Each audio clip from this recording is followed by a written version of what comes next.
Assalamualaikum warahmatullahi wabarakatuh, sahabat yang dirahmati Allah. Nabi Isa alaihi salam adalah salah satu nabi yang wajib diimani seluruh umat Islam di dunia.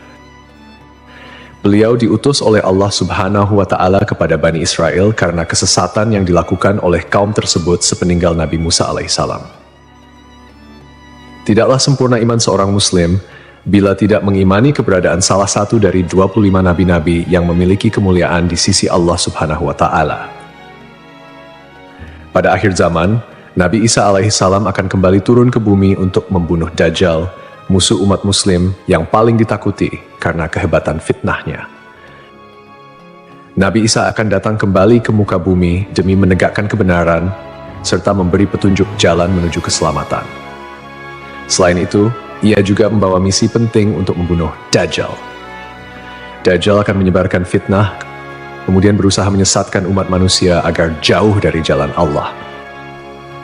Tipu dayanya amatlah dahsyat sehingga yang baik akan terlihat buruk. Namun, tahukah Anda mengapa justru Nabi Isa alaihi salam yang ditugaskan Allah Subhanahu wa Ta'ala untuk membunuh Dajjal? Mengapa bukan Nabi Muhammad Shallallahu Alaihi Wasallam yang secara syariat sebagai junjungan seluruh umat Muslim di dunia? Sejatinya, hanya Allah SWT yang tahu alasan mengapa mengutus Nabi Isa untuk membunuh Dajjal. Tapi sebelum lanjut, jangan lupa klik tombol subscribe, like, komen, dan lonceng notifikasi sahabat untuk mendukung channel ini agar terus menyiarkan syiar Islam. Serta silakan tulis harapan sahabat di kolom komentar. Semoga semakin banyak yang mengaminkan, maka makin cepat terkabul. Membuktikan Nabi Isa masih hidup. Alasan pertama yaitu membuktikan bahwa Nabi Isa masih hidup. Bangsa Yahudi dan Nasrani percaya bahwa Nabi Isa dibunuh dan disalib oleh orang-orang Romawi. Namun, sebenarnya Allah Subhanahu wa Ta'ala menyelamatkannya dengan menggantikan peran Nabi Isa alaihissalam kepada orang yang wajahnya diserupakan dengan beliau. Sedangkan Nabi Isa alaihissalam sendiri diangkat ke langit atas izin Allah Subhanahu wa Ta'ala. Karena ucapan mereka orang Yahudi, sesungguhnya kami telah membunuh Al-Masih Isa putra Maryam, Rasul Allah. Padahal mereka tidak membunuhnya dan tidak pula menyalibnya, tetapi yang mereka bunuh ialah orang yang diserupakan dengan Isa. Ini sesuai dengan Al-Quran surat An-Nisa ayat 159 yang artinya, tidak ada seorang pun dari ahli kitab kecuali akan beriman kepadanya Isa sebelum kematiannya. Dan di hari kiamat nanti, Isa itu akan menjadi saksi terhadap mereka. Hal ini membuktikan bahwa tuduhan bahwa Nabi Isa telah disalib oleh kaum Yahudi adalah salah. Sebab selama ini kaum kafir mempercayai bahwa Nabi Isa sudah wafat. Sementara Allah menegaskan dalam firman-Nya bahwa Nabi Isa telah diangkat ke langit sebelum kaum Yahudi membunuhnya. Di hari akhir, Dajjal muncul dengan segala tipu dayanya, kemudian dibaiat oleh kaum Yahudi. Kaum Yahudi juga bersedia menjadi bala tentaranya dengan keinginan membalas dendam terhadap kaum muslimin. Kemudian Allah menurunkan Nabi Isa yang menurut mereka sudah mereka bunuh di masa lalu. Allah menolong Nabi Isa sehingga berhasil membunuh Dajjal dan mengalahkan bala tentaranya. Di masa itu, mereka sama sekali tidak bisa lolos. Bahkan jika ada seorang Yahudi yang bersembunyi di balik pohon, batu, atau dinding, maka benda-benda itu akan berseru, "Di sini ada orang Yahudi." Dekat dengan Nabi Muhammad. Salah satu nabi yang memiliki kedekatan khusus dengan Nabi Muhammad adalah Nabi Isa. Aku adalah manusia yang paling dekat dengan Isa bin Maryam. Antara zaman kami berdua tidak ada nabi yang memisahkan. Selain itu, Nabi Isa sendiri pernah berdoa kepada Allah Subhanahu wa Ta'ala untuk dijadikan umat Nabi Muhammad. Oleh sebab itu, Nabi Isa diturunkan ke bumi untuk menjadi umat Nabi Muhammad. Pasalnya, berita tentang keistimewaan Rasulullah Shallallahu Alaihi Wasallam memang sudah diketahui pada zaman Nabi Isa. Hal tersebut diterangkan di dalam Injil sesuai surat Al-Fath ayat 29. Nabi Muhammad adalah utusan Allah dan orang-orang yang bersama dengan dia bersikap keras terhadap orang-orang kafir yang bersikap memusuhi, tetapi berkasih sayang sesama mereka. Itu adalah sifat-sifat mereka yang diungkapkan dalam Taurat dan Injil. Yakni seperti benih yang mengeluarkan tunasnya, kemudian tunas itu makin kuat, lalu menjadi besar dan tumbuh di atas batangnya. Tanaman itu menyenangkan hati orang yang menanamnya. Keadaan mereka diumpamakan seperti itu. Karena Allah hendak membuat marah orang-orang kafir. Allah menjanjikan kepada orang-orang yang beriman dan mengerjakan kebajikan di antara mereka ampunan dan pahala yang besar. Nabi Isa alaihissalam kembali turun ke bumi diyakini akan menegaskan kebenaran dari ajaran Nabi Muhammad SAW. Tidak bisa dipungkiri bahwa saat ini banyak umat Nabi Isa yang tidak menerima ajaran Nabi Muhammad SAW. Padahal Nabi Isa alaihissalam merupakan pengikut dari Rasulullah SAW.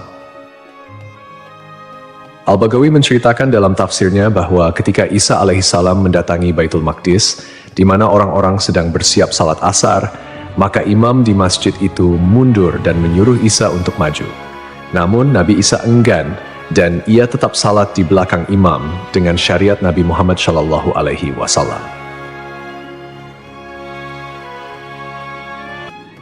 Menjalankan kewajiban jihad. Menjalankan kewajiban jihad sebagai kaum muslimin adalah tugas yang penting. Maka Nabi Isa diturunkan ke bumi untuk menjadi umat Nabi Muhammad.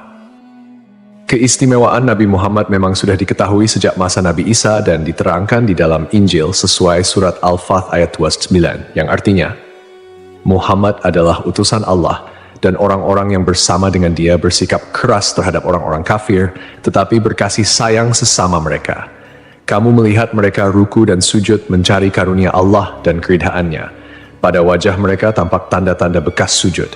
Demikianlah sifat-sifat mereka yang diungkap Taurat dan sifat-sifat mereka yang diungkapkan dalam Injil. Saat Nabi Isa turun ke bumi, Dajjal sudah berada di tengah masyarakat dan memperdaya manusia. Sebagai kaum muslimin, Nabi Isa berkewajiban untuk berjihad melawan Dajjal dan bala tentaranya. Menjalankan kewajiban jihad. Allah Subhanahu wa Ta'ala memilih Nabi Isa alaihissalam untuk membunuh Dajjal sebagai bentuk penegasan terhadap kebenaran agama Islam. Sebagian umat Nabi Isa masih belum menerima ajaran Nabi Muhammad dan masih memandang Nabi Isa sebagai anak Allah Subhanahu wa Ta'ala, walaupun Nabi Isa sendiri menolak klaim tersebut. Nabi Isa sebagai nabi yang jarak paling dekat dengan Nabi Muhammad. Keduanya merupakan tokoh yang unik dalam perjalanan kenabian. Tidak ada nabi yang diutus oleh Allah Subhanahu wa Ta'ala di antara masa hidup Nabi Isa dan Nabi Muhammad. Oleh karena itu, Allah Subhanahu wa Ta'ala mengutus Nabi Isa untuk membunuh Dajjal dan menghapus seluruh agama selain Islam. Tujuannya agar umat Nabi Isa menyadari kesesatan pandangan mereka dan beriman kepada Allah Subhanahu wa Ta'ala serta Nabi Muhammad sebagai nabi terakhir. Tindakan ini juga menggambarkan bahwa agama Islam adalah agama yang benar dan sempurna, mengintegrasikan ajaran-ajaran para nabi dari sebelumnya. Agama Islam sebagai agama rahmatan lil alamin yang membawa kedamaian, keadilan, dan kesejahteraan bagi seluruh makhluk. Nabi Isa diberikan mukjizat luar biasa seperti menghidupkan orang yang telah mati, menyembuhkan orang buta dan sakit, serta berbicara di buayan hingga dapat menciptakan burung dari tanah liat. Nabi Isa sebagai penyempurna dari ajaran sebelumnya menyampaikan bahwa setelahnya akan muncul seorang utusan terakhir, yakni Nabi Muhammad. Nabi Muhammad, nabi yang paling mulia dan utama di antara semua nabi.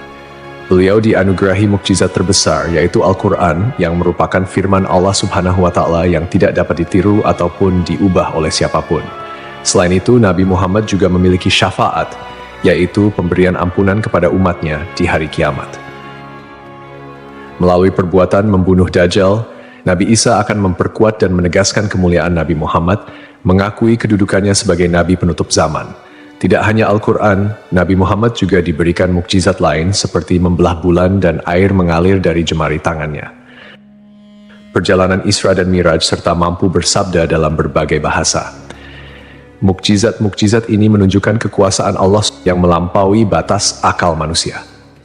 Sementara keistimewaan Nabi Muhammad sebagai utusan Allah yang paling sempurna semakin terungkap, akhlak mulia, kejujuran tak tercela, keberanian luar biasa, dan kepedulian yang mendalam terhadap umatnya juga menjadi bagian dari kepribadian Nabi Muhammad.